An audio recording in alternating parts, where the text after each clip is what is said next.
It's Wednesday, my dudes. We are here. Just got back from eating a bunch of food. It was good. I ate a ton of food. I don't know why I'm yawning because I'm very well rested and have caffeine. So, uh,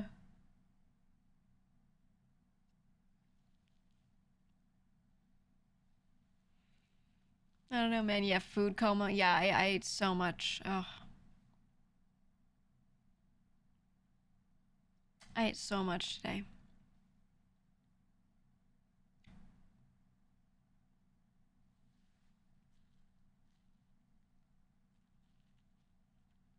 So much food.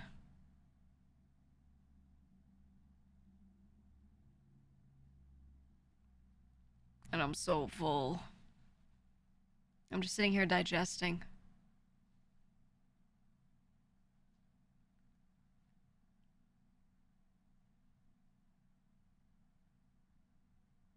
Got the VShojo G Fuel pack. It had some extra Sonic ones in there, and those ones kind of fuck, not gonna lie. Dude, honestly, a lot of the special flavors they do with these various brands, these like limited ones, are really good. I've been trying a lot of them. They just send me samples of everything, every new product they're just sending me. Um, yeah, no, the like limited flavors that they do are crazy good. Makes me a little sad that some of them aren't always going to make it into being permanent flavors, but they might revisit like the ideas and stuff. I don't know. No way your name is Pregato.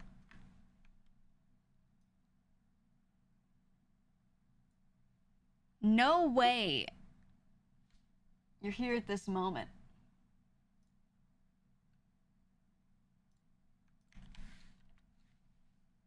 That's crazy.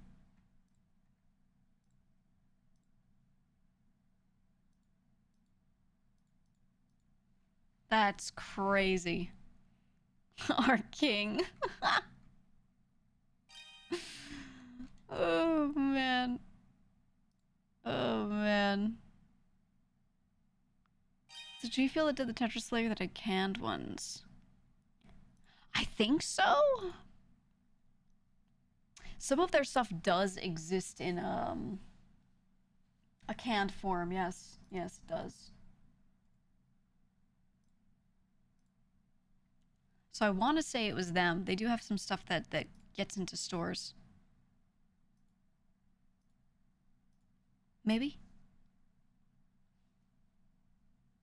I don't know. None of the other brands tend to do stuff like that where they have like canned stuff in stores. Not that they don't at all, but G Fuel's the only one I see like really doing a lot of that.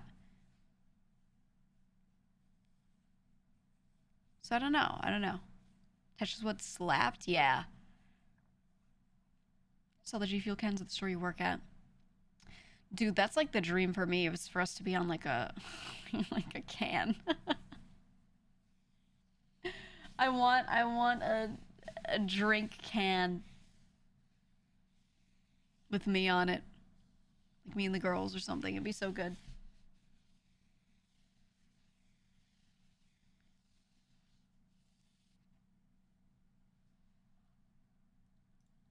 Hopefully you get your sour watermelon soon. Yeah, yeah, yeah. We have VShojo sour. And then we have I think right now, let me see. Let me see if it's sold out or what. I think when they're doing people's special flavors, I think it's a limited amount. Let me check.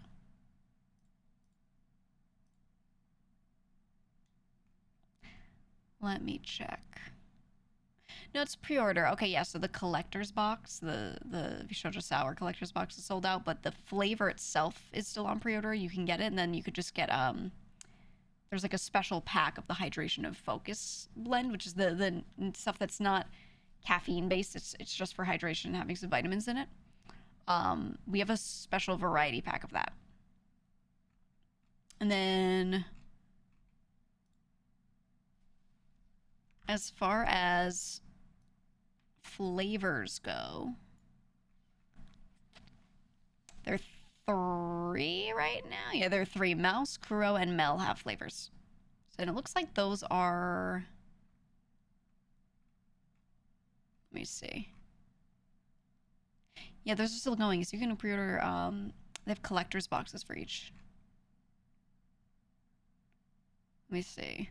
I'm getting these sent to me soon. Mel's is black currant raspberry cherry. Ooh.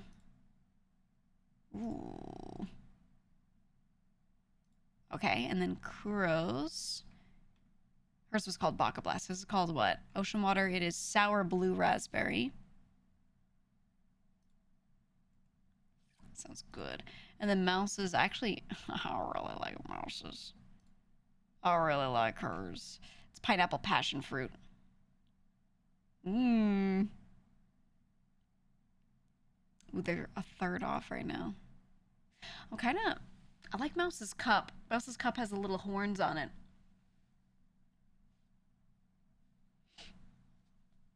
It looks good. Mel didn't use crab flavor. Soap flavors. No, G Fuel flavors. The soap flavors, yeah, I mean, hey, we announced it on Monday. We got soap, okay? We got soap right now. They did send me a report of day one, you know, how many people were clicking through the link and checking it out, how many people were buying. It's quite a lot of you, so thank you. Quite a lot of people went and checked out the soap. Yes, soap. I appreciate it. I genuinely, like, when a manager sent this to me and was like, yo, do you want to do this thing with this soap? It's a new brand. It's Moist Critical's brand. And he made it for himself, but then decided to start selling it. I was like, soap? Like, you know, I love skincare, but like soap affiliate? I don't know. And he was like, well, they're going to send you some. Just try it. I was like, okay, I'll try it. And then I tried it. And a month later, I was like, I need to be with this soap brand because I really liked it. I really liked the soap. And now here we are. And now I'm like, guys, buy this soap. I love it, dude. I don't know how to say it. I just love this fucking soap. And I'm also incredibly dry skinned, like he was saying he is. So I was like, all right, yeah, here we go. So yeah, get spoped. Get spoped.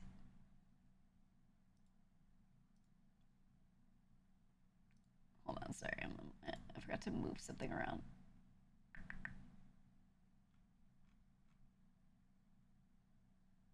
There we go. Okay, there we go. There we go. Yes. Oh, yes, absolute cinnamon.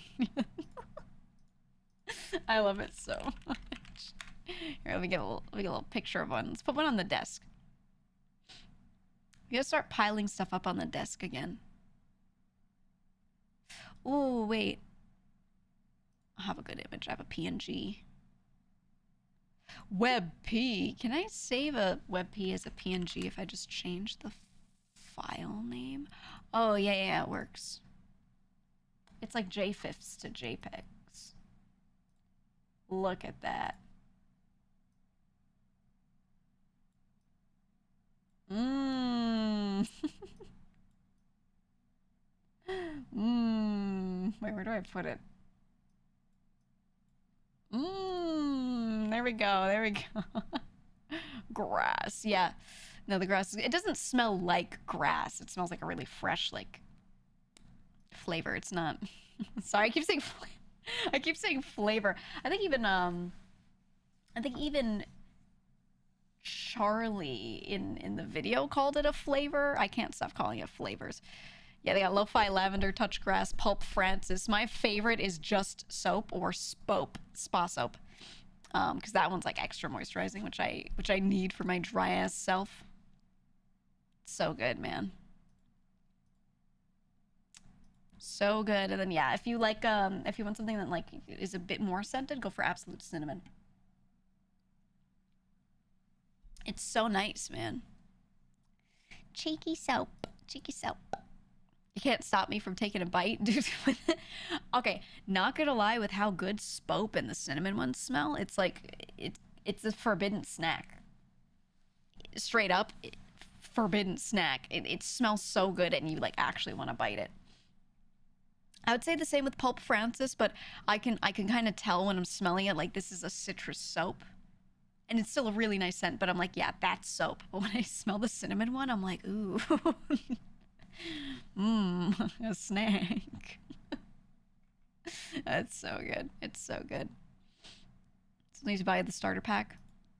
Honestly, okay, so I have different bars of soap in the shower. I have the unscented one as my main bathroom soap. I've been using it for over a month now. Every time I wash my hands in this bathroom, so multiple times a day I'm washing my hands in there. I wet my hands. I do like 2 little circles with a wet hand on top of the bar of soap, and that gets me to enough soap on my hands to full lather. The soap looks like I have like not even used it. It looks barely affected. Like it genuinely looks like I haven't broken into that bar at all. So if you buy the box and you don't use it in the shower, you're just using it as hand soap, straight up that shit will last you a year. That shit will last you a year. If you're gonna use it on your body, okay, yeah, you might actually go through it a little more than that. But you know, if you went ahead and did that on in a hands washing only kind of way, it would last you a year. The box, not joking. So pretty damn good. Because I was also looking at the price at first, this was before I tried it, and I was like, you know, that feels like a lot for a bar of soap because I can get the cheap, shitty one that I run through very quickly for $2, you know? And I was like, it's a bar of soap. But then after trying it, I was like, okay, you know what? This is the equivalent of like 50 of those cheap, shitty ones. So, all right. Fine by me. Fine by me. Wilk. Oh, I hate it. I hate the soap. The cheap shitty ones dry out your hands too.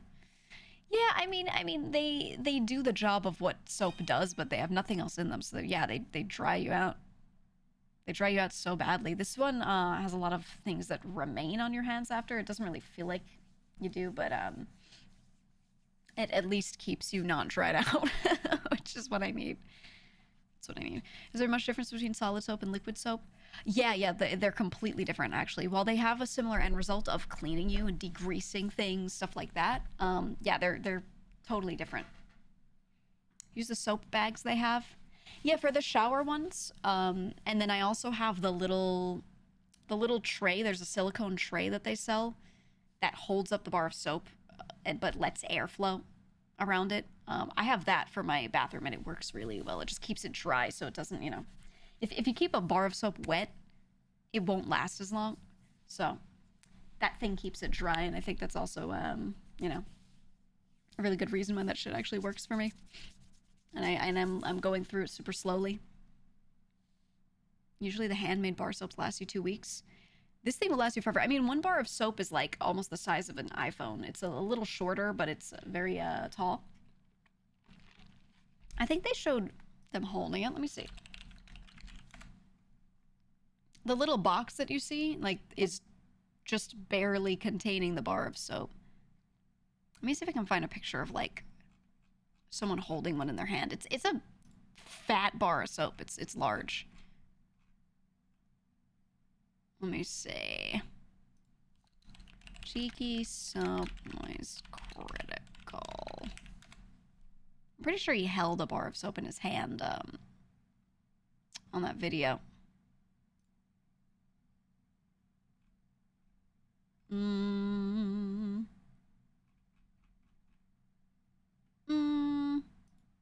I gotta open the video and screenshot him holding it. Let me see.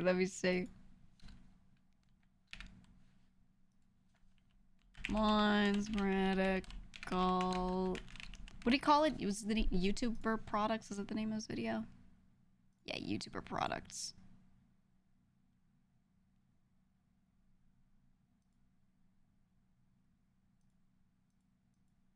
Ooh, wait, I found him holding the soap.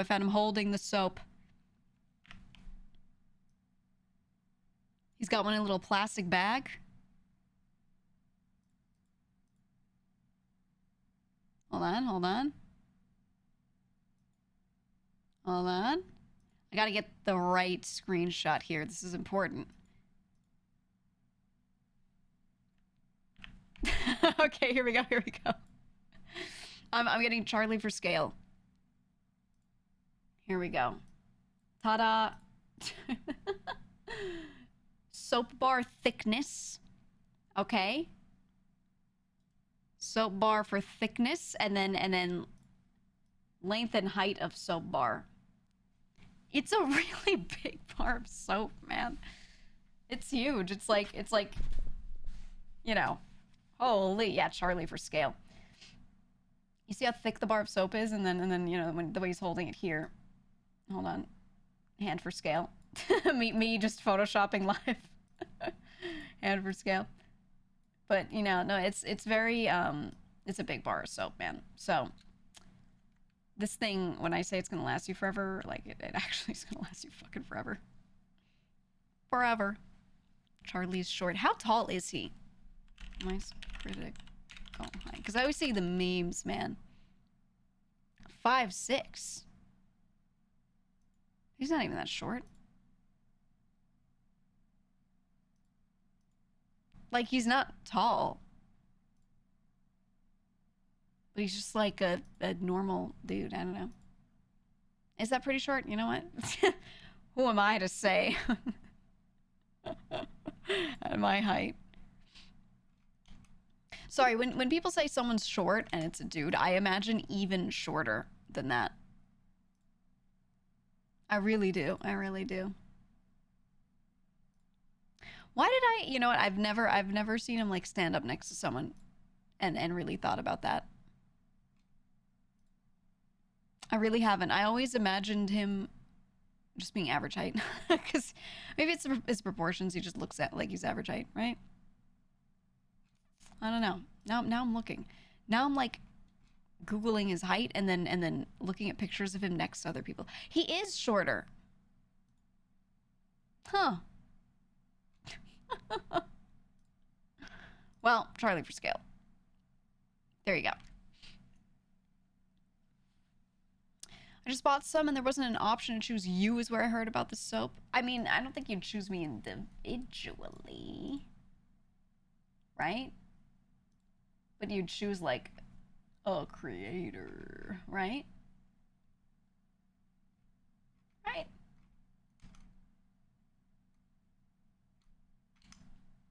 I don't know. It's only slightly below average. Yeah, I think a lot of people are thinking, especially like at the time it is right now, a lot of you are probably like, ooh, European average height is taller, but I think like world average height, yeah, he's probably average height. Probably around there. No sponsor options. Ooh, I'll say that, I'll say it in my chat with them. My chat is complaining, in the parentheses, 3 people, that there is no option to choose me / creators as how they heard about the soap.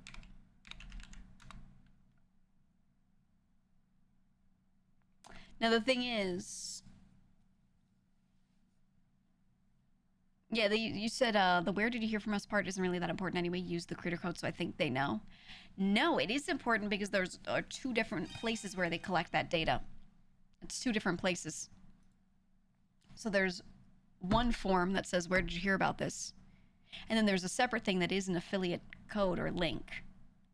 They are completely separate from each other. They could do all that analysis and figure that out, but, you know, it should exist in both places. So I just forwarded that to them. Thank you. Thank you.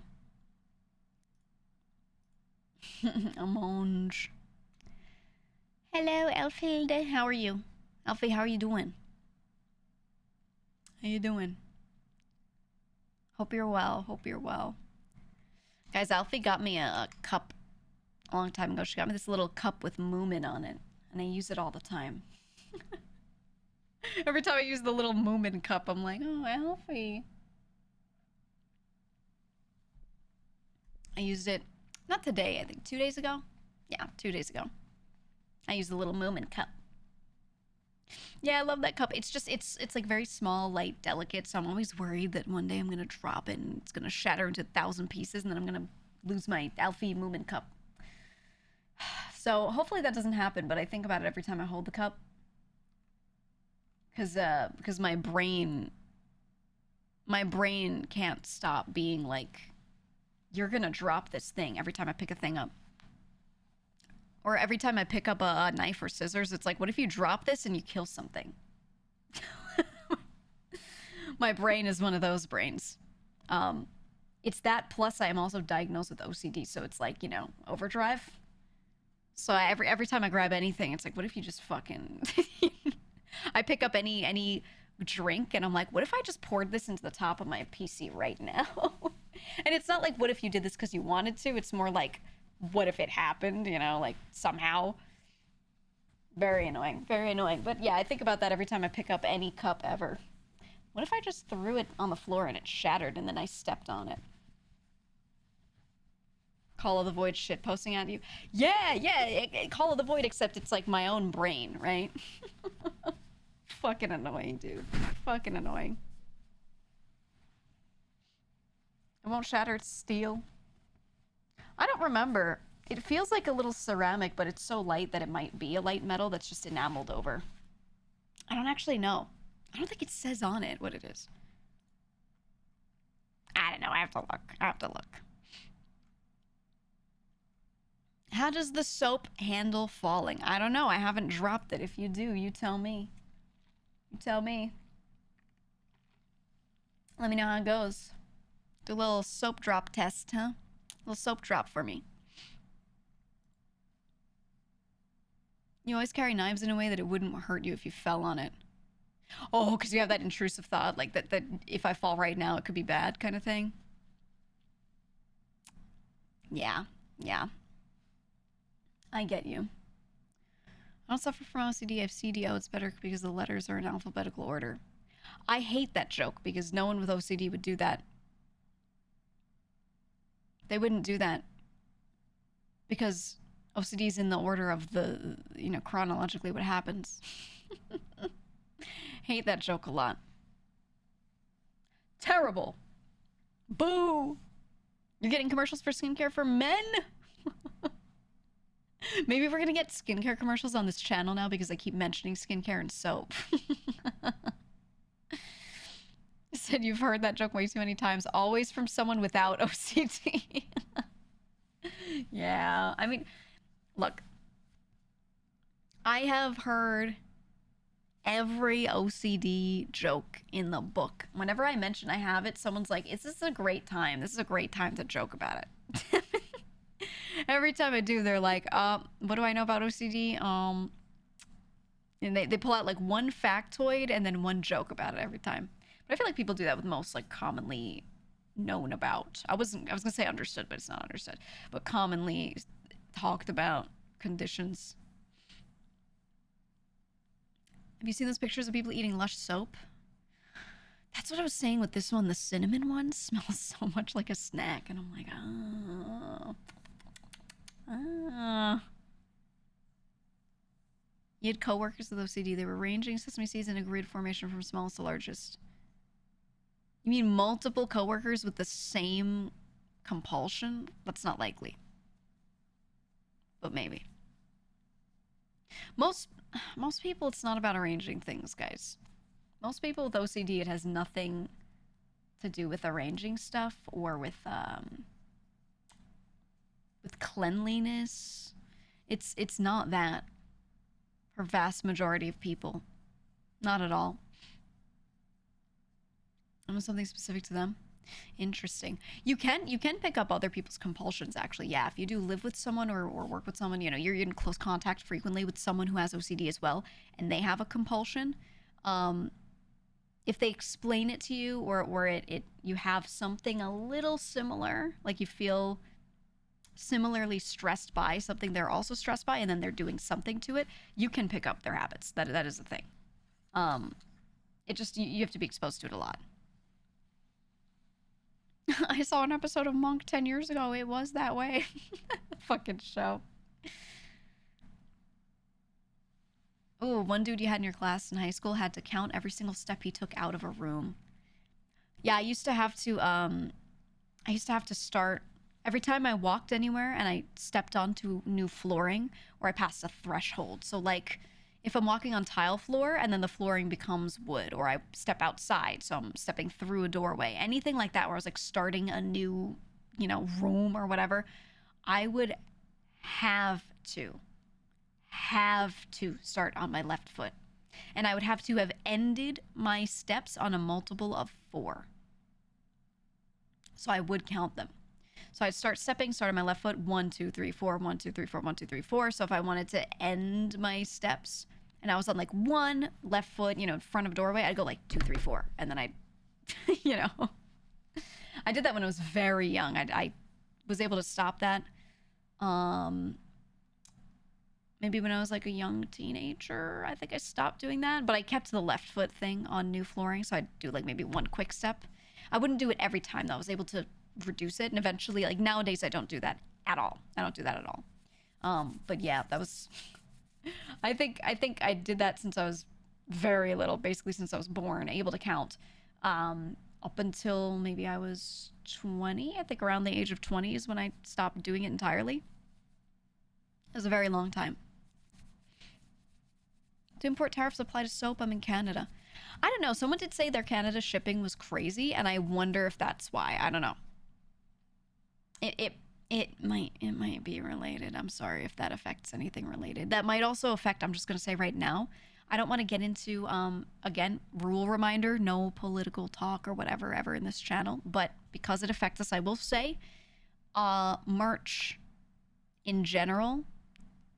Now, the good news is my merch, everything that was already stocked was already stocked. We already had it in, so it shouldn't affect those things. I don't know yet if it's going to affect stuff that was on pre-order, because I think, you already paid for it, so it's locked in, I think. I have to check, though. And actually, I'm going to make another note. I did also put in a note to my manager the other day, but I'm going to put in one more. I'm going to do it right now.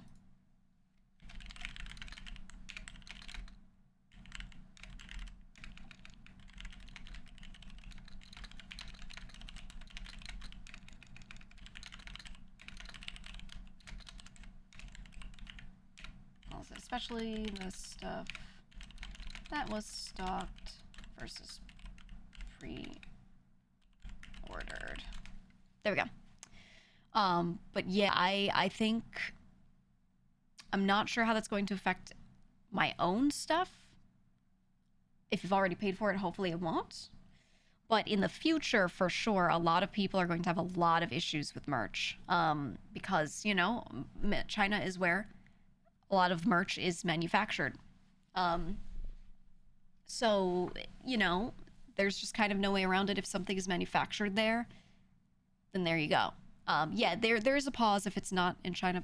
Almost everywhere else, it's paused for 90 days, so recent stuff should be okay. I believe a lot of our standees, some of them are manufactured by different people. We do have a bunch of our standees that have been manufactured in Japan, so a lot of those shouldn't get affected, etc., etc. I don't know, though. Each item is different, and no matter where you ship things, whatever, the tariff is going to be applied based off of country of origin. So if something was manufactured in China, it doesn't matter where it goes, the tariff will apply to it. So, a lot of people are going to have a lot of trouble with their merch in the future, and I just don't know what that holds.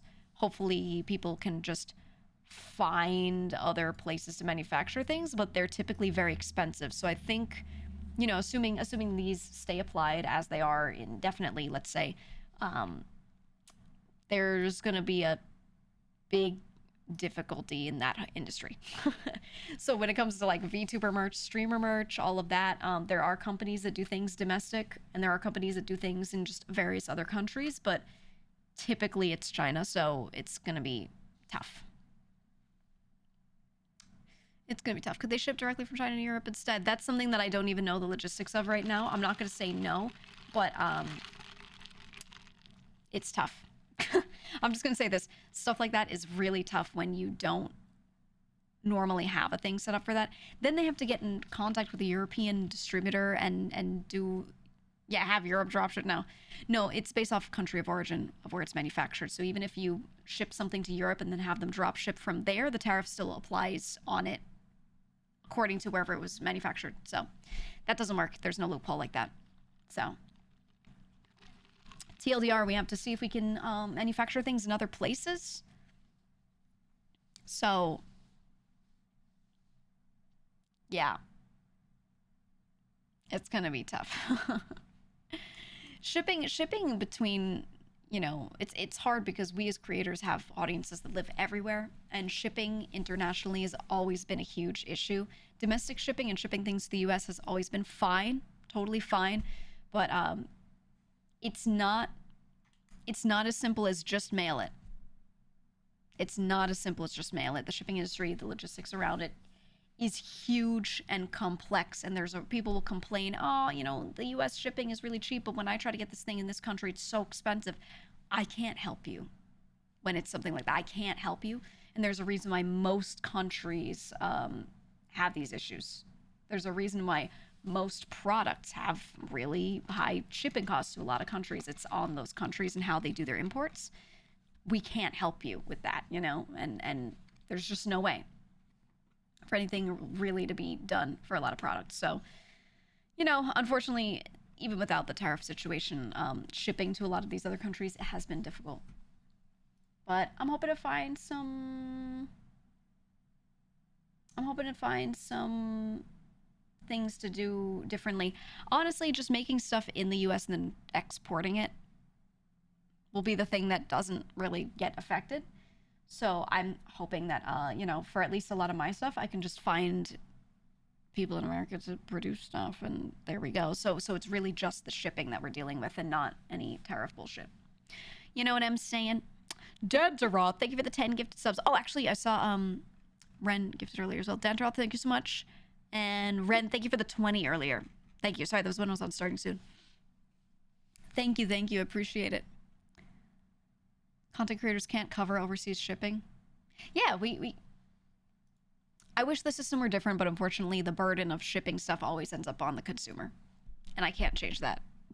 The only way I could change that is paying for all of it myself, and then I would literally lose money on everything I shipped internationally. I couldn't even do it myself, you know? If I could do it myself and then I would just be break even, I would consider it. But I would just be negatively making money. I would make no money on my merch. So I can't, you know, can't do that. If I were like a streamer that made a fuck ton, you know, that'd be different, but I don't. And something I've been really thinking about and realizing too, I mean, I'm one of those people that like feels bad when they make money in a way and is like, where can I reinvest this? How could I give back? How could I blah, blah, blah, you know? I'm trying to not think that way because in general, content creation is one of those careers that doesn't tend to like last a long time, or at least monetarily it doesn't. So you have to try to make more in the years that you are this, because it has to carry you, you know, like that's the, you know. So nowadays I'm better with it, but I used to like not take sponsorships and stuff because I was like, why make money? And not that I was literally like that, but you know,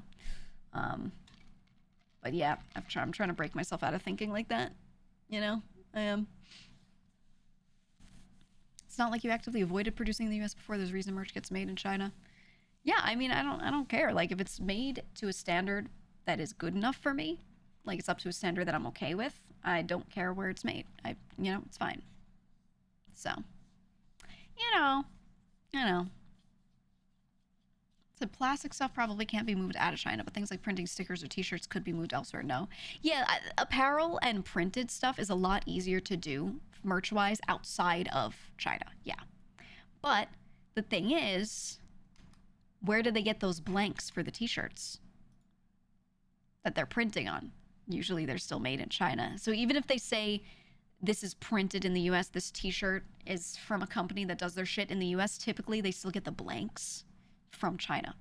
On top of that, the printing paper. Let's say you're making stickers. You're printing and laser cutting out, or using a CNC or whatever. You're cutting out all these stickers.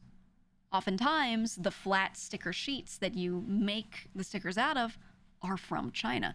So yes, you can manufacture quote unquote stuff here in the US, but a lot of the little bits and pieces come from China.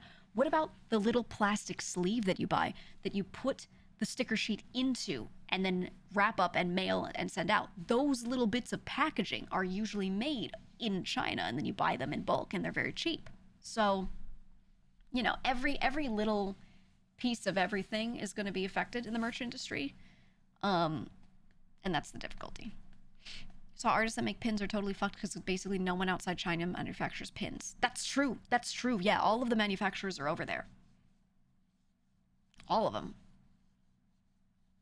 I've looked into all of this stuff. I've I've learned so much about merch production the past couple of years, and yeah, it's all over there.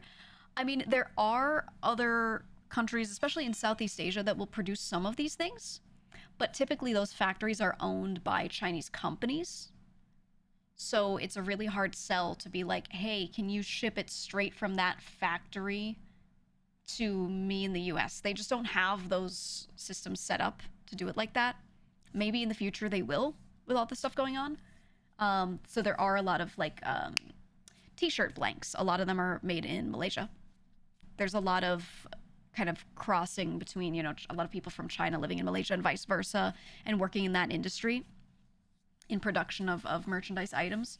So, you know, there are factories that already exist that maybe, you know, but they're going to get slammed with really important, necessary products and orders and things over like merch items. I think merch, that industry will just be like the last, you know? So it's tough. It's tough. The material that is used to make blank shirts also can come from somewhere else. The chain is crazy. Yep. There's a farm somewhere where they're making a thing, or if it's a synthetic fiber, there's a place where they're making that synthetic fiber into thread and then sending it over. So, you know, it affects everything. It's tough. It's tough. Vietnam makes a huge portion of America's clothing. Yeah, but they're not really in the industry of making blanks for printed stuff. Maybe they will be now. I think now, you know, this makes sense. But also, you know, China's just a huge country. It has a lot of people, a lot of resources. All these other countries that make these things as well. Oh, this is made in Vietnam. Oh, this is made in Malaysia too, blah, blah, blah. They're small. They're small. They have a smaller population. They have less capacity to even put out this amount of product. So it's going to be tough. It's going to be tough for them to meet the demand. So we'll see. You said the place you work at is trying to get a number on how much raw aluminum/steel you're using in your research devices, including both custom parts and off-the-shelf stuff. Yeah, everyone's kind of in like logistics mode, right? Like figure it out. It's tough, man. It's tough. So I have pinged my merch people. We're looking into it. I do have word that like, so the stocked merchandise, we should have little to no impact. Unless they see like import fees from non-US countries, which would affect maybe some shipping costs, but it shouldn't really have much effect. The costs of the products, we already bought them. You know, we already bought them and they're stored somewhere. So the stocked stuff should be fine. For the stuff that's still in production and pre-order, that I don't know. They're checking into. So I don't know about that. TLDR. Hopefully it'll be okay. It'll be all right, but we'll see. Wonder how hard it would be to start up a shirt making company here in the US and make it work. It's tough because it costs so much more. It costs a lot. The merch industry and apparel industry, the markup on a lot of products is not high the moment you start making it in the US. So when you buy like a US made whenever, you'll buy a t-shirt that's like fucking $80, and their margin won't be that high on it, and everyone gets mad at it being priced a lot, but priced very high. It's like that for a reason. So it's tough. It's tough. Your industry's bicycles, and it'll probably crater beyond all recognition. I know. I know. And that's the thing, right? Yeah, if you want to build up these industries, it's literally going to be years, like you said. You have a set of exclusively made in America clothes. The t-shirts cost you $150. Yeah, yeah. You guys remember I did a merch line with, I think it was Uwu Market, a long time ago. And one of their major things was that they like were making their shit in the US. And because of that, the pants were like $80 or more.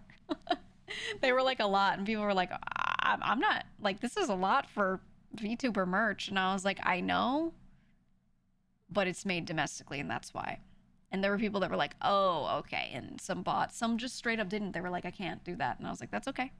Hey, it's optional, But if that gives you an idea, as a VTuber selling merch, a pair of sweatpants with a simple print on it was like, I want to say maybe $90, something like that. So, yeah, that's how it kind of looks if you're thinking of doing like domestic products for VTuber merch. It's tough, man. It's tough. You might be able to do it cheaper under, like, depending on what company you're with, but it means that your margins are really small. So I think some VTubers will just stop making, like, a lot of the smaller ones are probably going to stop doing merchandise with a lot of types of products because the margin is going to be nothing. Nothing. I don't know. It's tough, man.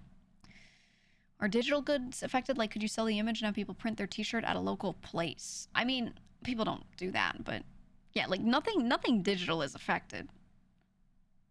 It's for manufacturing and stuff. But who the hell's gonna do that? There's a really good video about establishing an entirely domestic merch supply chain. Long story short, it's complicated. Yeah, you have to hope that that thing is even made in the US, right? We know cotton is grown in the US, right? We have that kind of climate in the South where cotton can be grown in droves. We know that can be done. But that industry already exists and already sells enough baseline product to companies that will make thread, whatever, that want to buy it.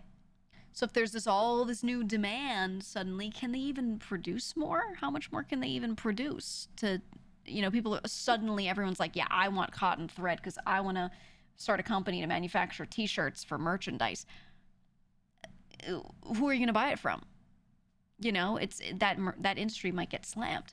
And then on top of that, what if we're trying to get something that we can't even grow here? Yeah, tea. Tea is a good one. There's almost no tea produced in the US because there are no farms for this. There never really have been many. Coffee's tough too. Think of the climates that these things grow in. So certain industries, now obviously those don't apply to too much merchandise, but there's some, there is like VTuber tea, like that's a thing that's been done. So a lot of these interesting merch ideas that people do, some of it just, what can you do? What can you do? It's going to be affected. So people will be like, oh man, I think VTubers could do this thing domestically if they just blah, blah, blah. Sometimes you just can't, It's tough. It's tough.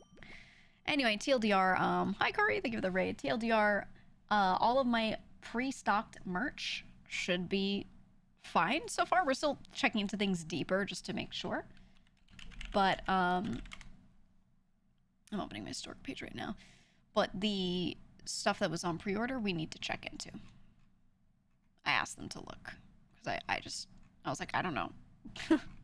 I don't know. I don't know. Let me see. Sort by talent. Select GEEGA. That's me. So we had the Hunt Week merch drop. They're checking into that. We had the Valentine's stuff. Those were pre-stocked. So if you wanted to get the main quest bundle, you want to get the desk mat, that is pre-stocked. So you should be okay. If you wanted to buy anything from the Inquisitor collection, which is like this outfit, or the 3D debut, which has my first two outfits actually, those are all things that are pre-stocked, so those should be okay. And any shipping that was applied to that is what it was. But yeah, we're gonna look into it. But you know what is made domestically, and I know for a fact it won't be affected. That's right. Cheeky soap will not be affected by any of this because this is made in the US. Ooh, it's made in the US. Ooh, so you don't have to worry about it. But I live in Canada. I don't fucking care. I'm not talking to you. This is made in the US. That means that whatever you would have paid for it before is the same as what you'll pay for it now. It is unaffected. Why? Because it's made in the US. I don't care if you live in Canada. The shipping's the same as it always was. Because it's made in the US. So, yeah, if you wanted the soap, dude, I'm telling you. What if I do this so it looks like the soap is smoking? Steaming. Nice. Nice. Anyway, it's manufactured here, so it's just us shipping it. Ta-da! That's it. That is all. Are you sure the boxes could be printed in China? Everything is done domestic. Everything is done domestic. Everything. So cheeky soap will be fine. They will be fine. I pinged the cheeky team. I was like, hey, 3 people said there's no option to choose me or creators. This is how they heard about the soap. And Shane from Cheeky was like, I literally mentioned that to the other guy a few days ago. We both totally forgot. Add you both now. You should soon be able to, if not right now, very soon, you should be able to choose me as how you heard about the soap.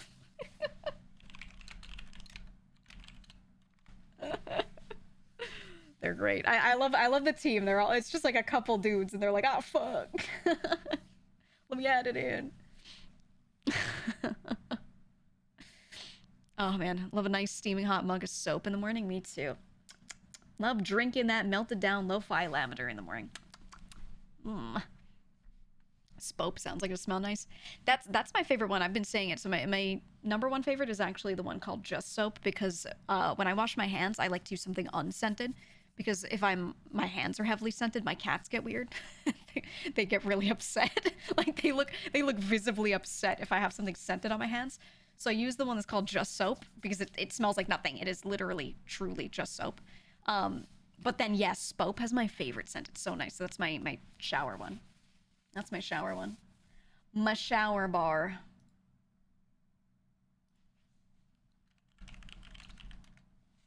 My shower bar.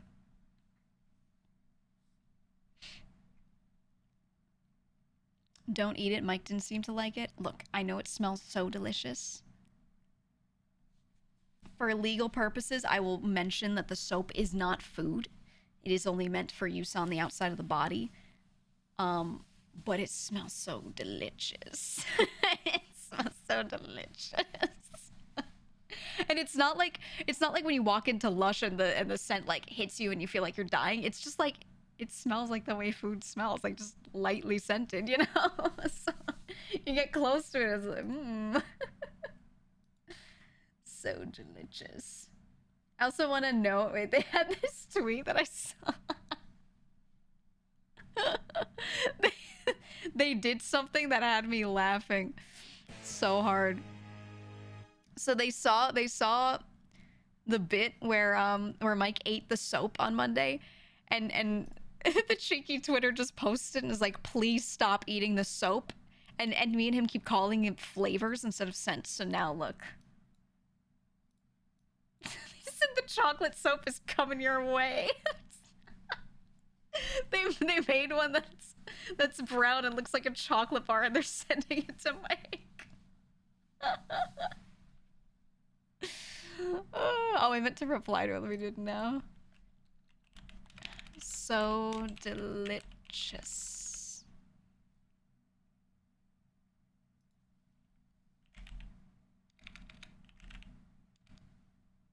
Mmm. Mmm. I really hate that in their bio it says your new favorite way to shower, birthed by Moist Critical. Like I know, like yes, but I don't like that they said birthed by birthed. Yeah, birthed by. Ugh, disgusting.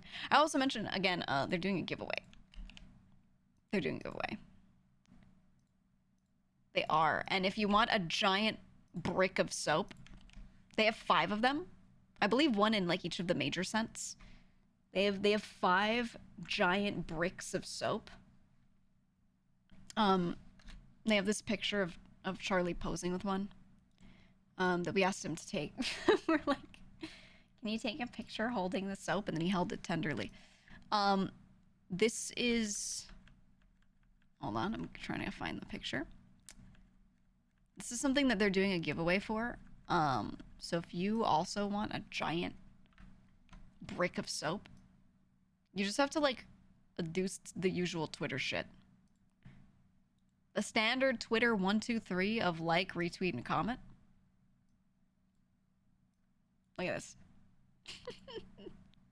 It's huge. It's huge. He's 5'6", by the way. We learned today. Confirmed he's 5'6". Charlie for scale. It's a huge brick of soap, though. Enormous. So if you want the giant brick, you just have to go to that tweet that I posted and do the thing. And you might get the giant brick. You use that as a weapon. Yeah, I don't know how it is as a weapon. I will say, because there are a lot of like really nice moisturizing oils in it, it's not like a typical like soap bar that would shatter when you try to smack something with it.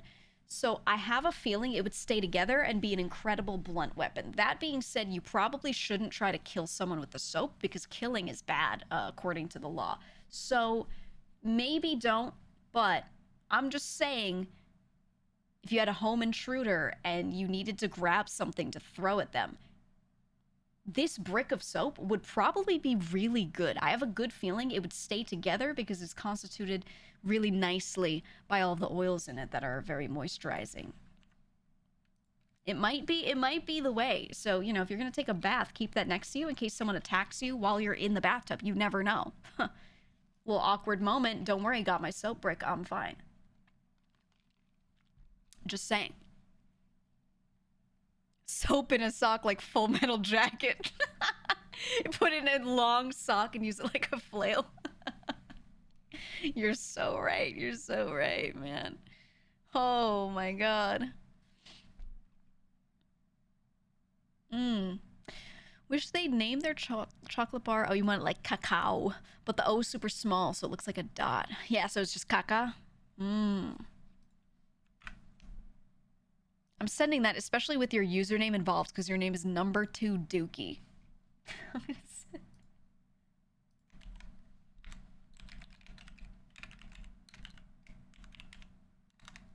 I'm sending it to them and saying caca soap.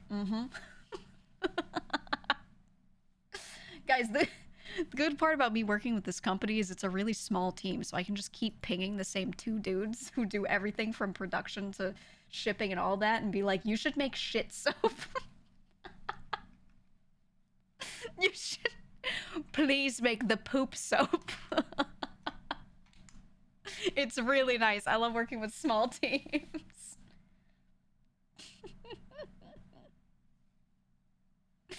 Oh yeah. Ilk made a great drawing for it in offerings.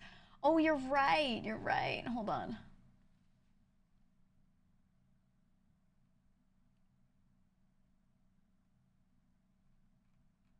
Hold on. Let me grab it for him.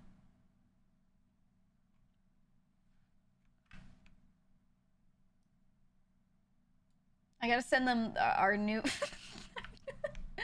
our new cheeky soap flavor. Chat, have you seen it? Now this is just something that I'm pitching to the cheeky team. Full with product image just in case. It's called Crap Ties. There's me holding up an infant baby mic. Baptizing him in the crap. What do you guys think of Crap Ties? Shane said, does your community just want Mike to figuratively eat shit? I said this and said yes.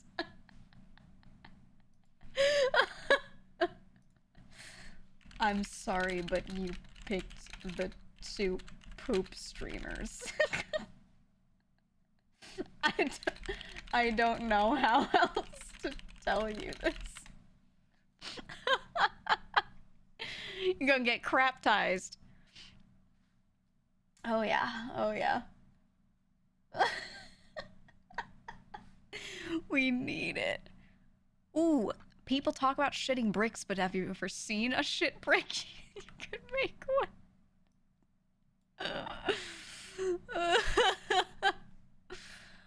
Oh, and then we make Mike eat it.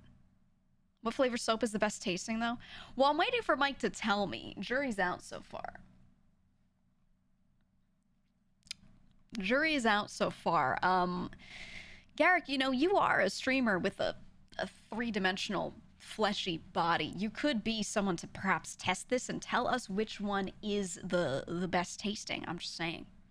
I could sponsor maybe a cheeky package. I could get one sent to you, Garrick. I'll pay for that, and then you tell me.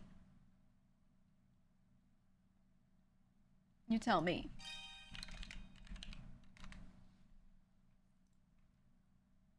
What is this comment? You're replying to someone. So you said caca soap may already exist. I wouldn't be surprised. To which another user replied, there is pussy soap. It is what you think it is. You called it pussy soap.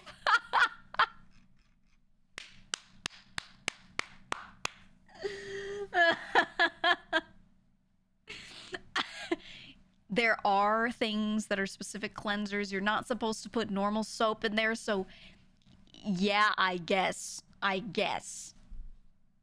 should ask them, for hey, can we make pussy soap? Please. And thank you. Thing is, you're not supposed to use anything but water. You're supposed to rinse and that's it. So you don't, I know there's pussy soap, but like you don't need it. But then again, for like the outside of things, like the nearby areas, using something that is gentler is actually a good idea. So maybe we do ask them to make a pussy soap. Let me search a pussy soap. I'm Googling.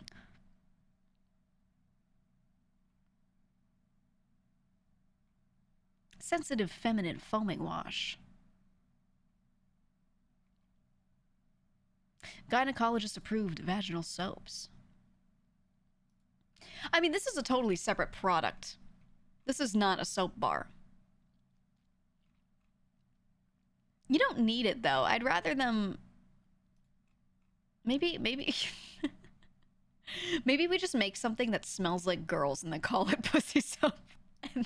And then the tagline is don't use this on your pussy. Why not just use baby soap at that point? Good for sensitive skin.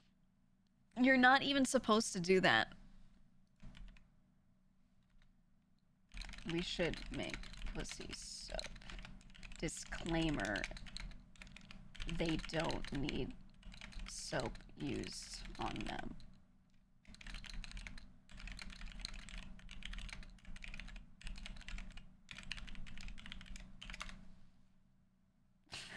Oh.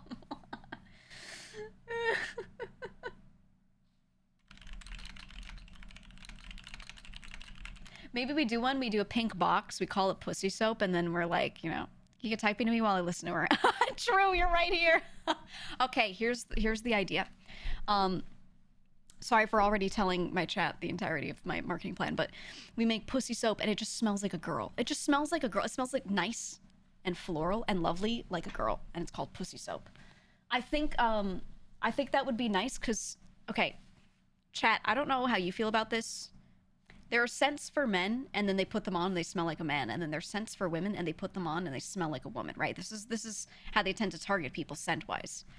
But I know a lot of girls that just put on something that smells like a man because it makes them feel nice, because they want to smell man smell, right? And I know dudes who put things on that smell feminine because they're like, girl smell. You know what I mean? So what if we make pussy soap and it smells lightly floral and a little feminine, a little fruity? And then it's like when you just want to cover yourself in girl smell because you like girls. You know what I'm saying? Because I'm not going to lie. I have a lot of dude friends that do that. They don't want to smell like leather and rum and like, and sweat, right? That's just not what they want. They're like, if I'm going to smell something, I want to smell a woman. I don't want to smell a man. And that's how they feel. So what if we make pussy soap? And that is the conclusion is, you know, you want to smell a girl. That's all. It's okay.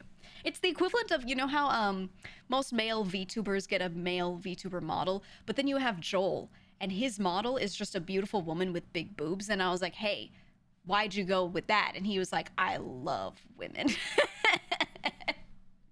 And he was like, who wouldn't want to look at this all day? And I said, you know what? You're on to something. You're really on to something. He's so real for that.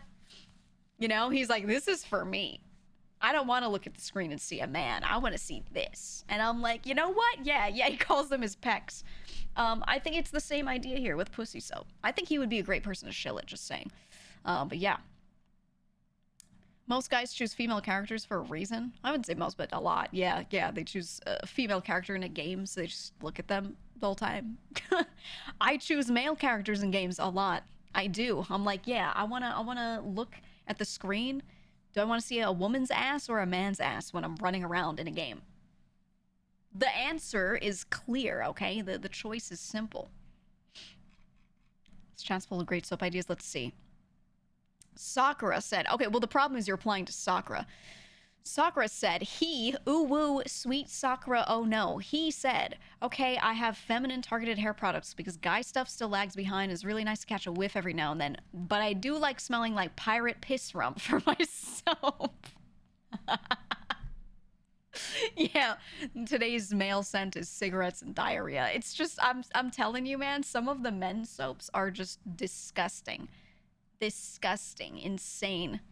Pirate piss rum. Yep. Can we say smells like GEEGA? You know what? Yeah. I'll use that soap every day and I'll be like, guys, GEEGA, what do you smell like? Well, I use this soap called pussy soap. And, you know, here it is. I love it. Normalize men wearing flowery soaps. I mean, lots of my friends already do, is what I'm saying. They go to Bath and Body Works and they pick a scent that smells like their ex-girlfriend and they spray themselves down with it. I'm not even joking, man. You said, as a man, I low-key enjoy soaps that are for women. The smell is very nice, I'm not gonna lie. I know. You had an advertising professor tell you once that most men's stuff like Old Spice is bought by women more. Yes, one of my most favorite scents ever is classic aftershave. Classic. You can call it old man aftershave. Young people use it too. But that really light aftershave scent is my most favorite smell ever. To me, it's nostalgic. It smells good. It's just like nice, not disgusting man smell. It's the best. So legitimately, like, there are times where I've been like, you know what? Let me put a little of this aftershave on because I want to smell like it. It's nice to, like, surround yourself with it. I also like to bathe in gasoline. No. I'm talking about the one. Okay, I know what you're talking about. Not that one. The nice light one. You've seen carbon and eucalyptus shower gel, which you imagine smells like a burnt down koala reservation. Yeah, like what? Carbon? First of all, just straight carbon doesn't really smell like anything. It doesn't smell like anything. I know what carbon it smells like because there are things that I've handled in my day that are just made of carbon. It doesn't smell like anything. So that's number one. Second of all, I mean, really, that's it. Sorry, I don't even have a second point. I could, but like, I don't think I need to make a second point. Carbon doesn't smell like anything. What about gay carbon? Well, now you're talking. Carbon. Charcoal has a smell. That's not carbon. When they label it as carbon scented, like that means nothing to me. It's the idea of carbon. Proverbial carbon smell. I don't even know, man. Your girlfriend hates that scent. It's one of the few things she's ever told you not to wear. Aftershave? Really? Sakura says, I am really thankful that Cheeky's trial pack is so affordable and has all the soaps in it. No, it really is. I told you guys, I have my bars of soap. The one that's my hand only soap, just soap in my bathroom. The bar looks like I haven't even touched it and I've been using it for a month. That's just gonna last you forever, so. Straight up, man. I know I'm sponsored, but this is a conclusion I came to before I was sponsored. Okay? I used the tester and was like, oh my god, this shit lasts forever. So, that's why I said yes. That's why I was like, yeah, I want to work with you guys. There were a lot of other reasons, but that was a big part of it because I'm very tired of things being priced in a way where it's the same as a cheaper alternative but lasts the same amount of time. I'm tired of that, and this doesn't. So I was like, okay, yeah. I'm fine with it. I'm fine with it. As it tastes? Hey, ask Mike, you know? If you watched the Monday stream, you might have seen. Isn't carbon just literally matter? No. No, it's an element. No. No! No! It's an element! No! No! Open a book! No! Ugh. Bathtub Stream 2.0 was peak. It was, but I just want to say Bathtub Stream 1, nothing beats Mike's initial bathtub stream of him crying in a hotel bathtub with a pumpkin that was his Wilson, that he was just... he was killing it. He killed the pumpkin. And he had face paint on, and he was dressed like he was in war.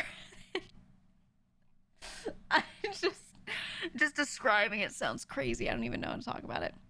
Was he actually high? If he wasn't, he's an amazing actor. No, completely sober.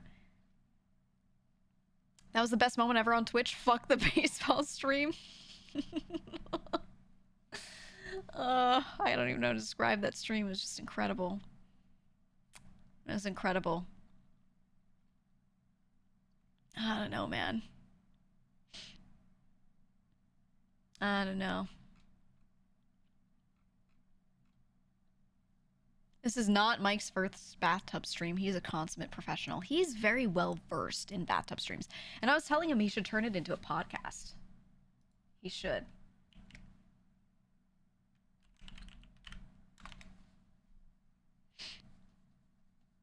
Love the idea of carbon smell because this could be anything from charcoal to diamond. It's so dumb.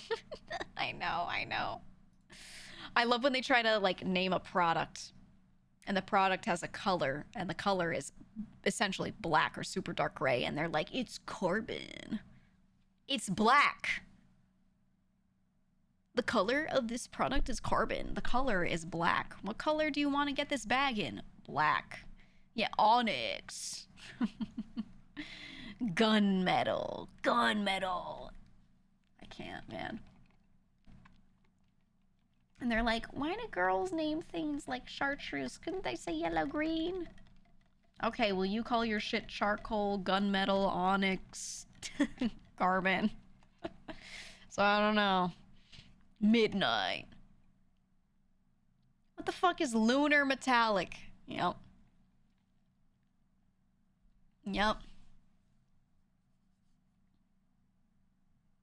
We had 2 shades of black on our whiteboard at work with a poll to see if anyone could notice the difference. I think they're like 1 hex code apart. Aren't there those tests where you can do that? You can tell the color difference? Let me find one. Let me see if I can do that. difference between colors test.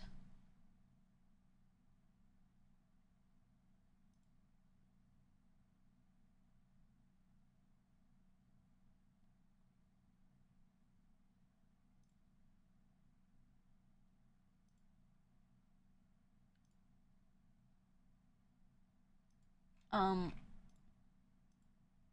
1 in 255 women and 1 in 12 men have some form of color vision deficiency. Wow! 1 in 12 men, but 1 in 255 women. Wow, that's a huge difference. What affects it and why is it so much more common in men? I knew it was a little more common. I didn't realize it was that much of a difference. That's crazy. That's crazy. You're one of those 12? Do you have issues with that? Mostly X chromosome recessive. Yeah, X chromosome backup. Men are more prone to red-green color blindness. Yeah, but it's such a big difference. That's the thing. BuzzFeed color vision test.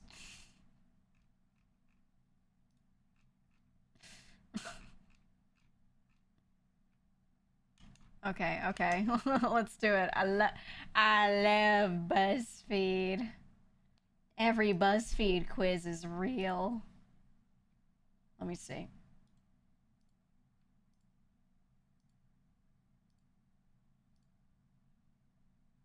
Okay.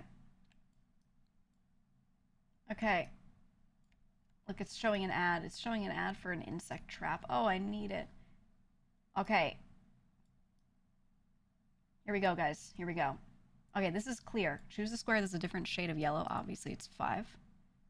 Okay. You are not an idiot. Thank you. Here's the correct answer. Thank you. Different shade of green. It's 1. Okay. You are not an idiot. Thank you. Different shade of brown. This is 2. It's a little darker. Okay. It was 2. Okay. Different shade of blue.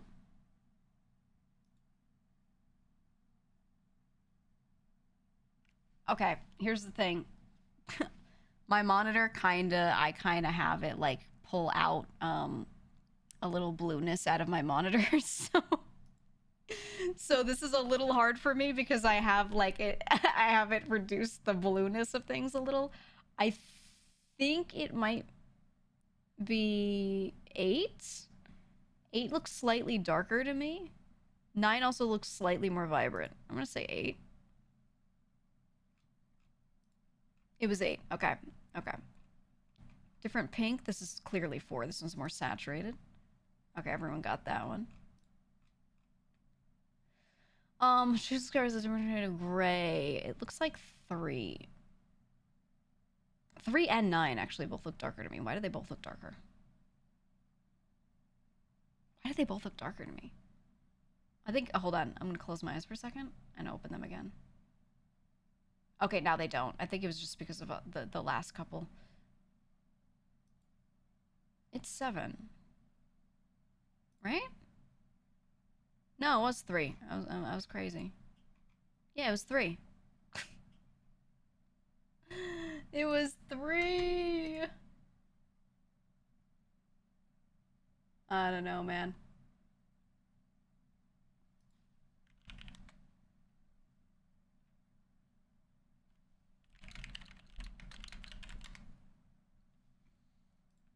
Purple.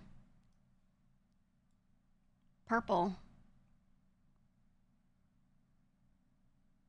2.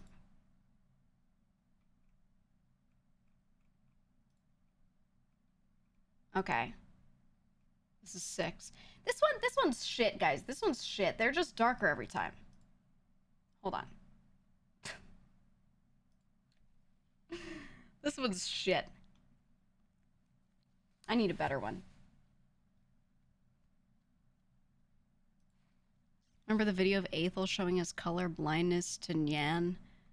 And she got so sad.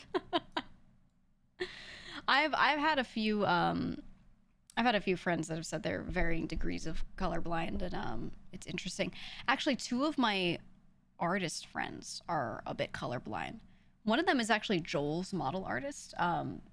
Doku has, he basically can't see a lot of colors, and it's mostly, it's still the hardest thing for him is redness. He can't see any red at all. So orange through pink, you know, is just not visible to him.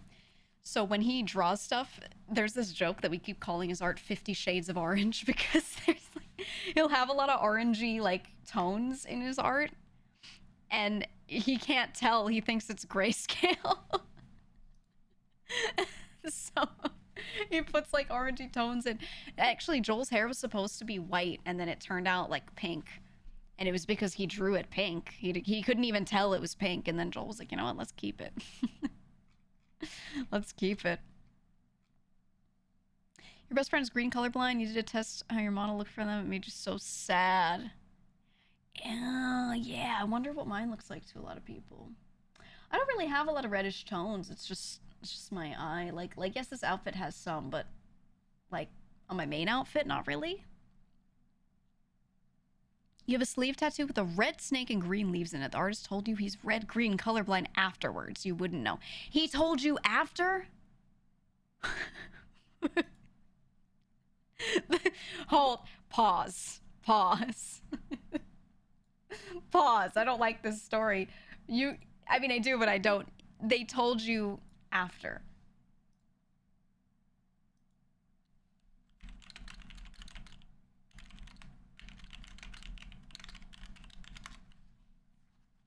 That's interesting. That's interesting. It's probably labeled red or green. Yeah, but when you can't see the balancing against everything else, that's a little crazy.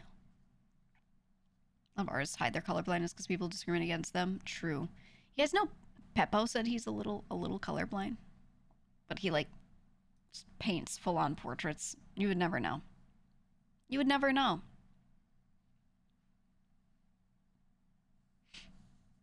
He's one of the best neo-trad artists in the UK. Huh.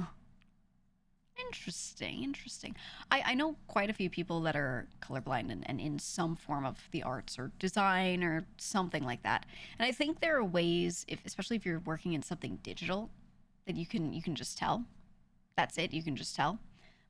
Sometimes you just can't.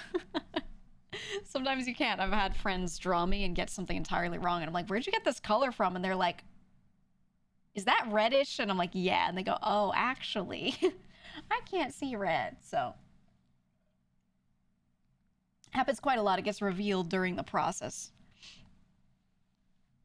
You being colorblind, everyone's saying you should buy those Enchroma scam glasses. Is there any merit to anything like that?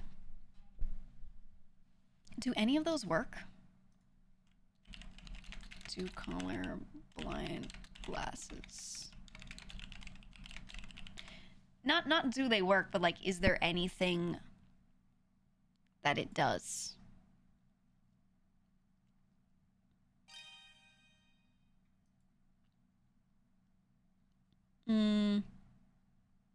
Yeah, one person's saying, what I thought to believe was green was actually a different color. It now shows something different. How do I know that's the same green everyone else is seeing? Having the glasses made me more colorblind. I don't know what I'm seeing anymore. Is this X color the actual color everyone else sees? That's how I felt.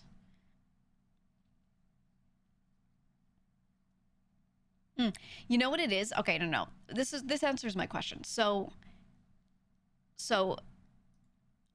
it doesn't make you see a new color, right? Which is not what I thought it could ever do. But what it does do, there is an effect, and this is what it is, and this makes sense to me. It enhances the separation of colors that people might have issues with. So you can tell, when you put them on, you can tell, okay, this thing, like if everything looks brown to you and a little greenish, and you can't see any red, then when certain greens and browns look more separate from each other, more enhanced, you can tell, oh, that one looks different because it has some red in it. So it lets you use that cue to identify that it has that in it. They tint everything, well, right, but they tint it based off of the color that it actually is, so that the person who is colorblind and can't see the base color, they see this enhanced version of it, so they can use that context clue to tell that it is different. That's what it's supposedly doing. That's what it is doing. Okay, which is true. I doubt that. No, these are people actually saying that they tried them, and they were like, "This is what it did instead." No, it didn't have me see another color, but this is what it did. Another person who used them said,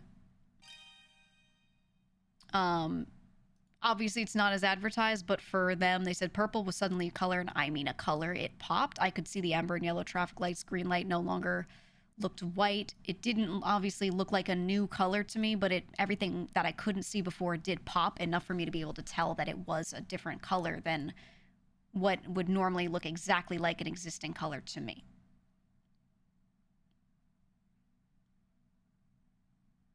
So they were saying a lot of blues looked brighter to them normally, and they couldn't identify when something was blue or a bit more monochrome before, but because of the glasses, they were able to identify that when something looked a certain weird brightish tone, that it was something that had blue in it. That is why this person liked them. That makes sense to me. That makes sense to me because I never once thought, like, when people put them on initially and they were like crying in fucking YouTube videos, that like someone could see a new color. Like, I never once thought that, but there had to have been something that they were trying to sell you. So this makes sense to me, at least.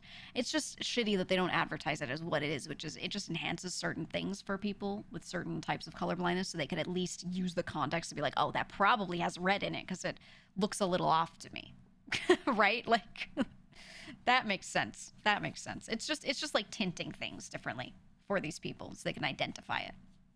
That, the thing is, if they just said that, I'd still be like, oh, that's really cool. You know? Like, I'd be like, that's cool, because then these people can identify a thing. Right? Like, that... but of course, that's not sensational enough, so, you know. We gotta say that it's saving lives and making them see colors. Right? Ugh. Stupid. Yeah, that won't sell the glasses. Exactly.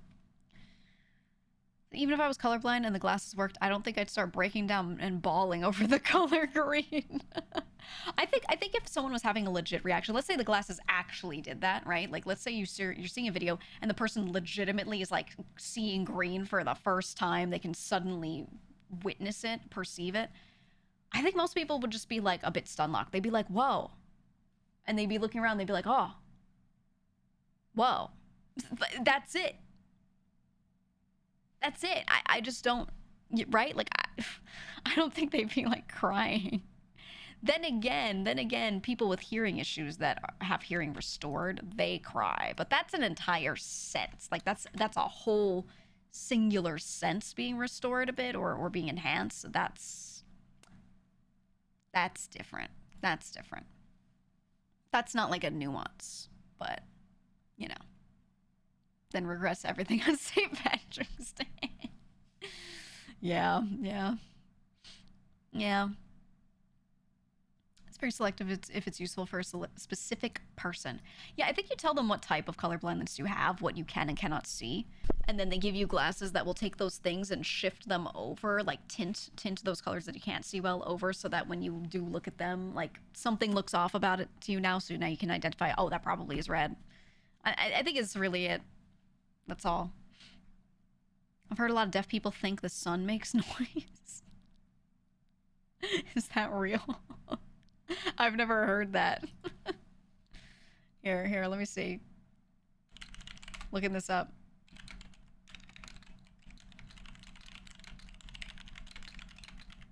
Let me see.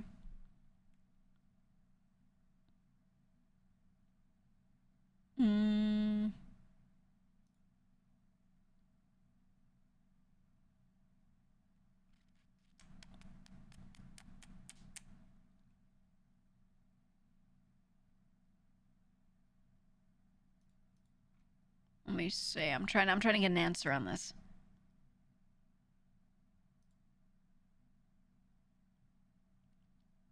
I'm seeing other tangential things.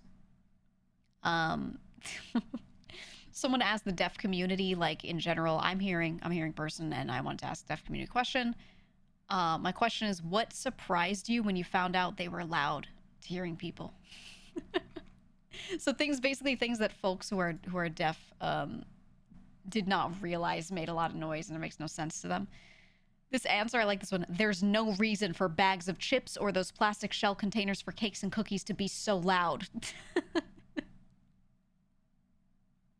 On the other hand, this answers the thing you said before. On the other hand, I always figured the sun would be at least audible, if not fairly loud. That's funny.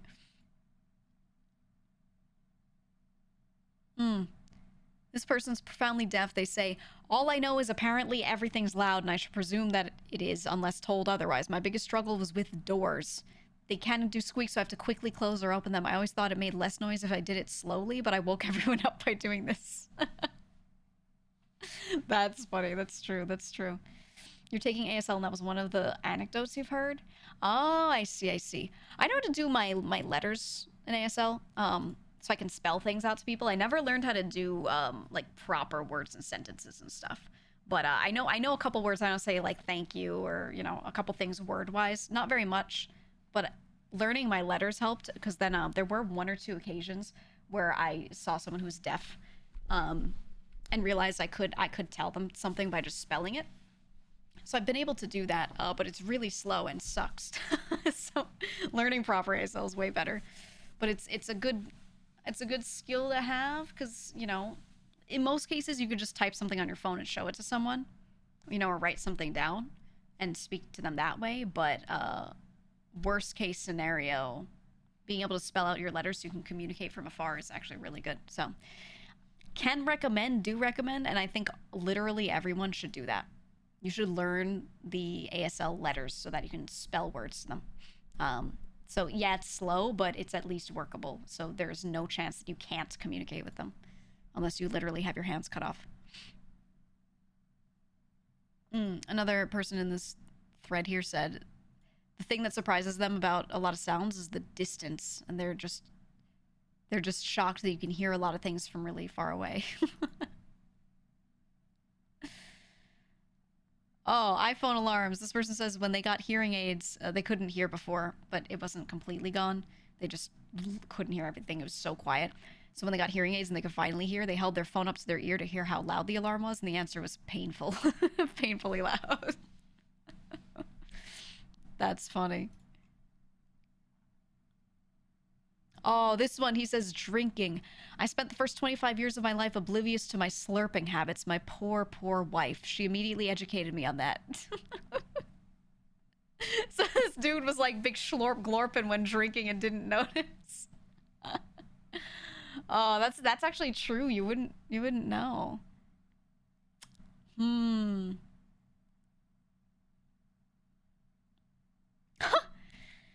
This one says, when they wore hearing aids for the first time, they left the audiologist's office, couldn't understand what that shrieking sound outside was.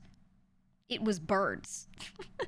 So not that I'd never heard birds before, but they were just so freaking loud. Never appreciated how you can make out the sounds of individual birds before. So it reminded me when I got my first pair of glasses and realized you could make out the individual leaves on a tree. That's a good analogy. Yeah, that's a good analogy. I like that.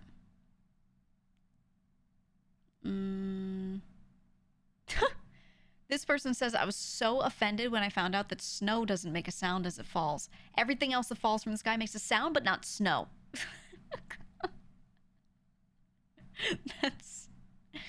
That's so true. That's so true. Your cousin said the same shit? Yeah, you have a non-hearing cousin. I mean, this is one of those things that is legit, right? Like, a lot of people are profoundly deaf, but not completely deaf. So those people can get hearing aids that allow them to hear. And so when you see, videos of people getting their hearing restored, those often are actually, at least somewhat or fully legit. Sometimes it's that they had hearing and it slowly went away. And they kind of, when you lose a sense for a long period of time, you forget what it's like and then it comes back and you're like, oh my god, I'm overwhelmed. A lot of the time it's that. It's not that they've been deaf their whole life, but sometimes it is.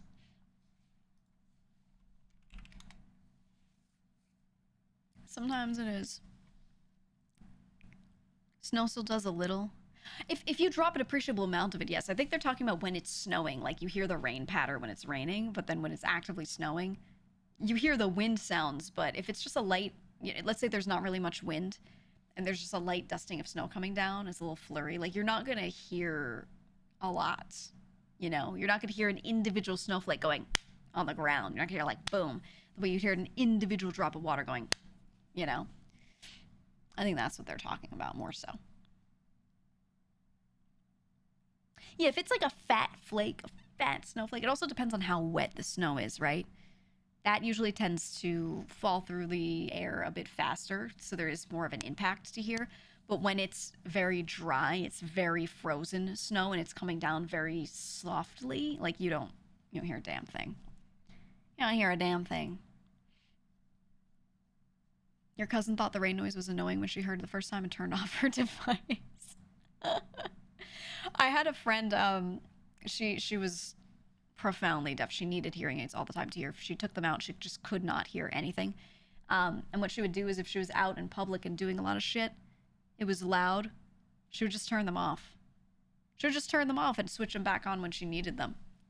Which I always thought was a little concerning. I was like, do you really want to be without a sensation entirely like that? Entire sense gone? But she was like so comfortable with it. And I was like, all right, man, whatever.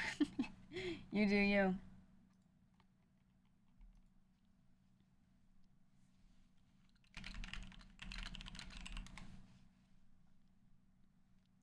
What about the woof it makes when a 6-inch sheet of snow falls from the sky all at once? I don't think that person was talking about outlier cases, not gonna lie. Not gonna lie. Imagine hearing a fart for the first time. I wonder how many of them do and don't know that it makes a sound. My dad likes to turn his hearing aids off whenever my great aunt starts telling his story. Oh, man. So people who gain hearing who never had it can be overwhelmed by the sound or actually hate it. I mean, yeah, it's just an annoyance at that point because you've always learned to be not reliant on it, and then you're just getting this thing added in for no fucking reason, right? In your mind, no fucking reason. I get that. I understand that. How many of them were big pissers and didn't know it? Oh my god. You go into the bathroom and you piss like a racehorse for the first time and you're like, oh my god. You realize that your whole life people have been able to hear it from the bathroom. Oh god. That's so funny. That's so fucking funny.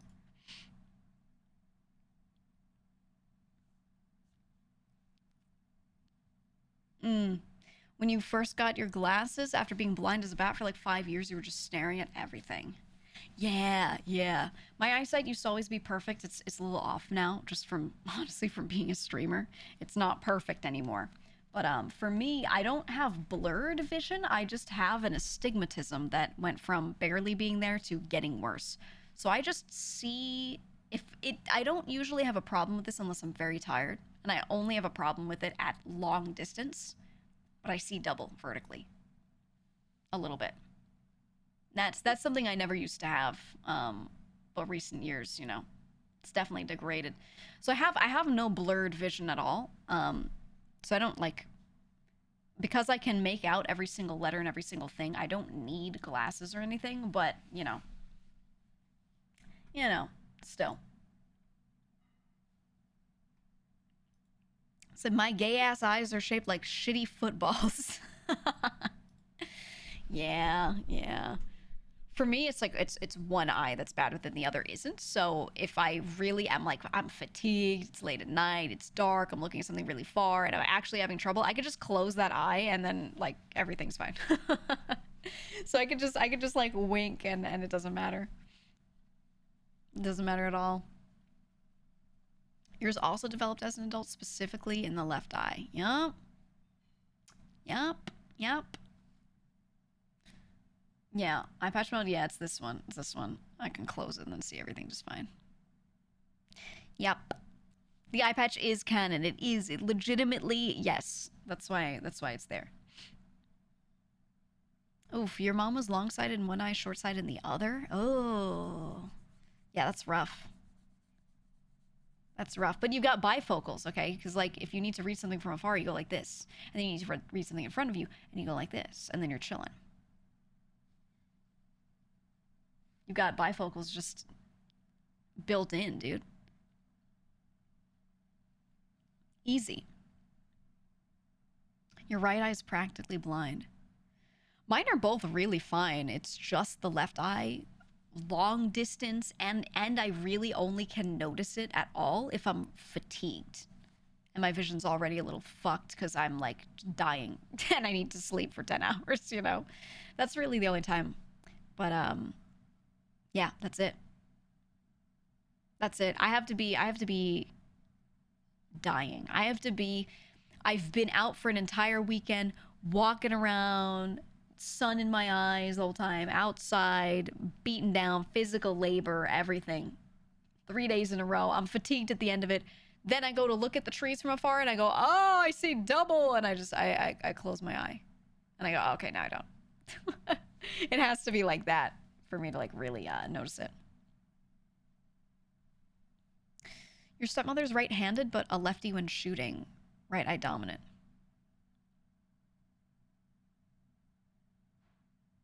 No, you use... No. Right eye dominant and right-handed dominant would mean that you shoot with your right hand. You use the same eye because your right eye... Okay, this eye, this one is close to the hand near it, okay? So you take that hand and you put it underneath that eye and then you aim through. That's not how eye dominance works.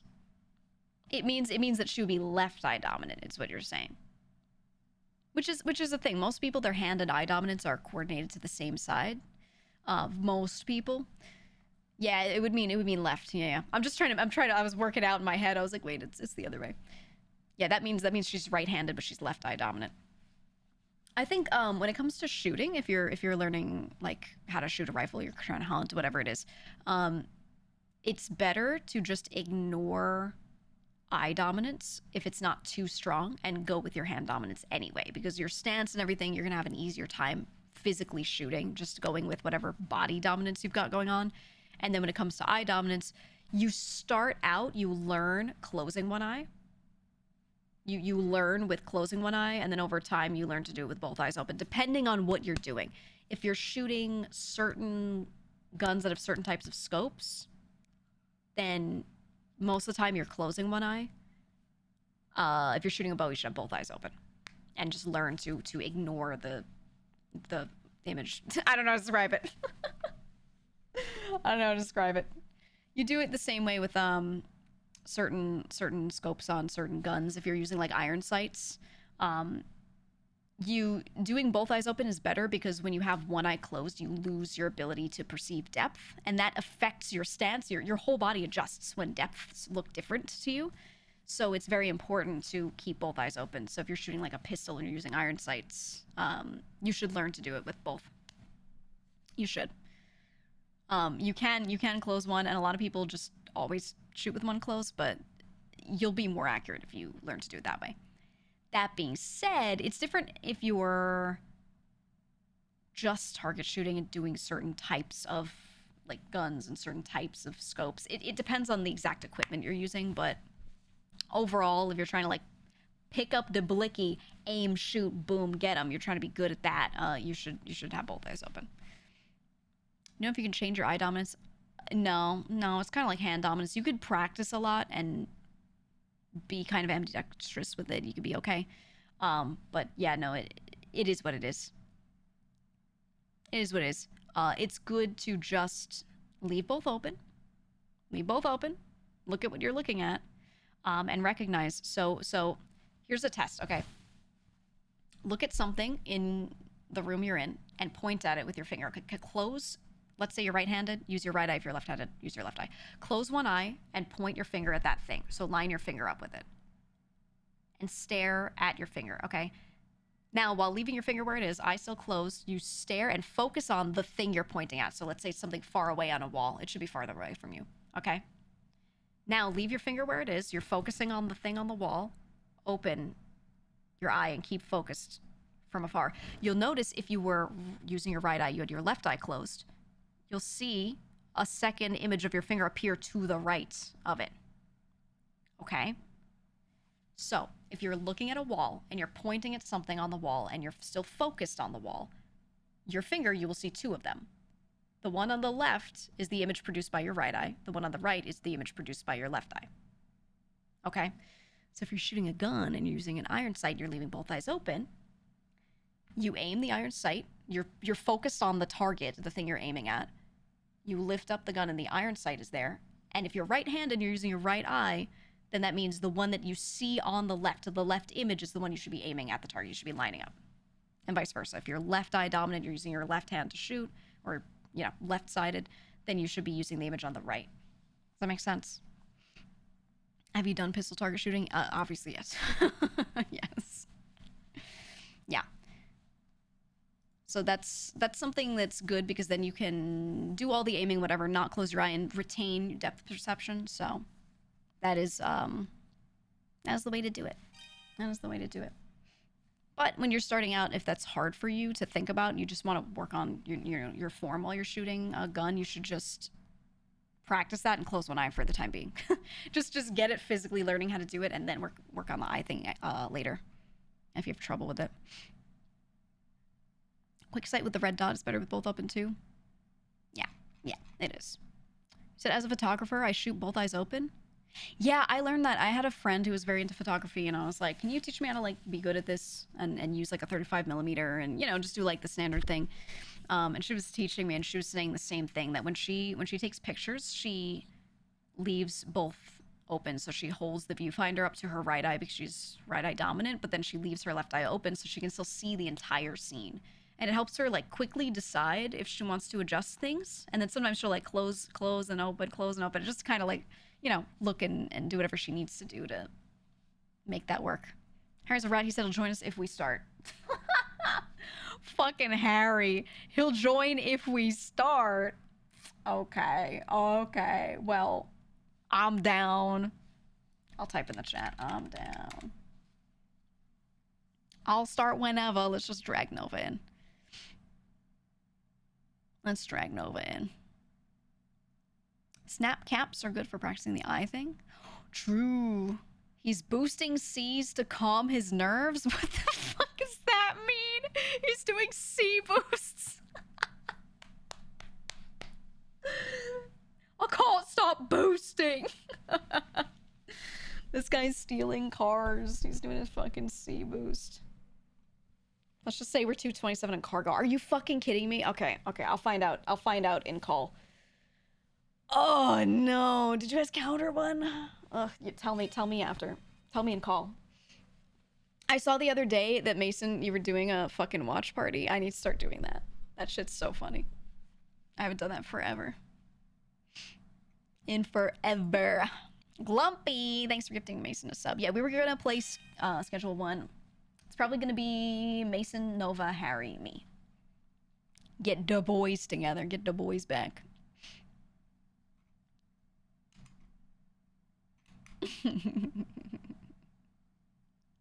2 for 27 on cargo is so funny. I gotta tell you about my successful Skittle Gang cargo that gave us nothing but fucking race tires and medkits. Well, he'll learn about it soon, guys. He'll learn about it soon.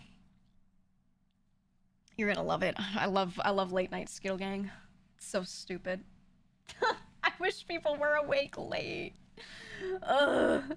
Oh well. Oh well. Can you do me a favor? Type goats megalol. I don't know if he saw that. I don't know. We shall see.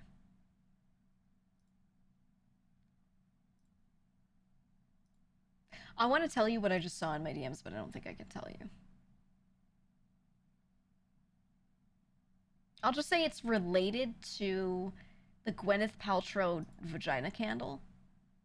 You know what? The one, the scent. Now, the scent does not smell like that. It's just a scent. It's a normal candle scent, but she named the scent, "This smells like my vagina." That's what she named it. Right? Because she's fucking crazy. Um, I can't tell you what was said in the DMs, but the pussy candle was shared. And I forgot about the pussy candle. And I just didn't want to be alone in reminding you about the pussy candle.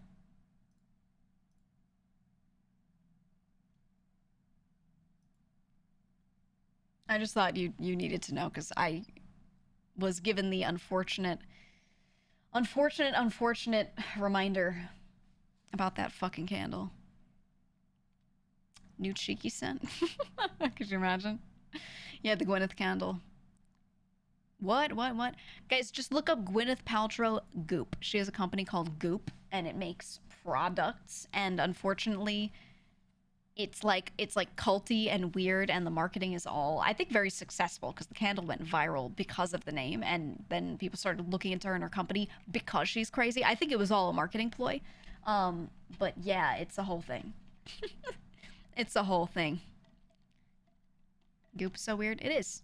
But that's the point. The fact that you're saying that means their marketing was successful. She is a little weird, so they said, let's lean into this and make people go, oh, this is so crazy. And now you have not forgotten the name of the company because of that.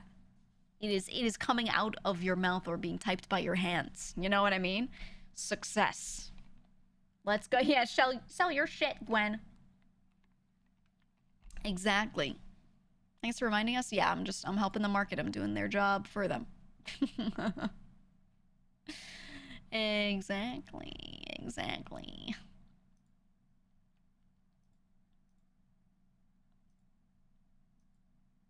Okay, wait, sorry, I'm closing tabs. I have too many tabs open. If we're gonna play a game, we need to close some damn tabs. There we go.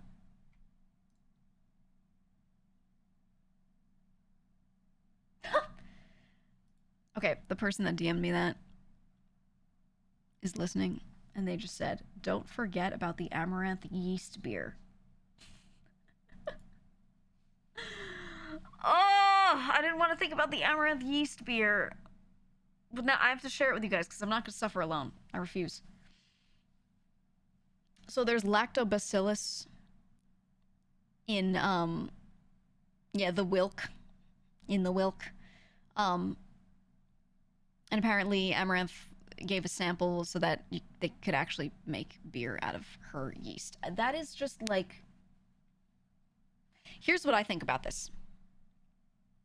Number one, I think multiple things. No particular order. Okay, here are the bullet points. Bullet point 1, disgusting. Bullet point 2, of no harm to her. Bullet point 3, get your fucking bag, queen. I mean, someone's like, hey, spit in a cup and I'll give you $8,000. You'd all do it. You know what I mean? Hey, give me a sample of this thing. We're going to make beer out of it. Okay. You know what I mean? So, like, I'm like, ew, disgusting. Like, I wouldn't buy it. But if it's making her money, I'm not going to judge her. I'm going to judge the people buying it. I'm not going to judge her for making it, though. You know what I mean? Sell your shit. Get your bag. This dude said hopping and call 4 minutes ago. What call? Where call? This call? It's not this one. It's not in our Cypress Discord. What do you mean hopping and call? Bottled IBS? No, it's not poop. Spit in a cup and we'll tell you where your family's actually from. I don't know. Why do people do that? Why do people do that? I understand wanting to know if you like didn't know, but typically it's like, yeah, your grandparents said they were from Italy. Turns out your grandparents are from Italy. And then they'll be like, you're 1% Ashkenazi. And you'll be like, yeah, they did invade Sicily a few times, as did everyone else. Right?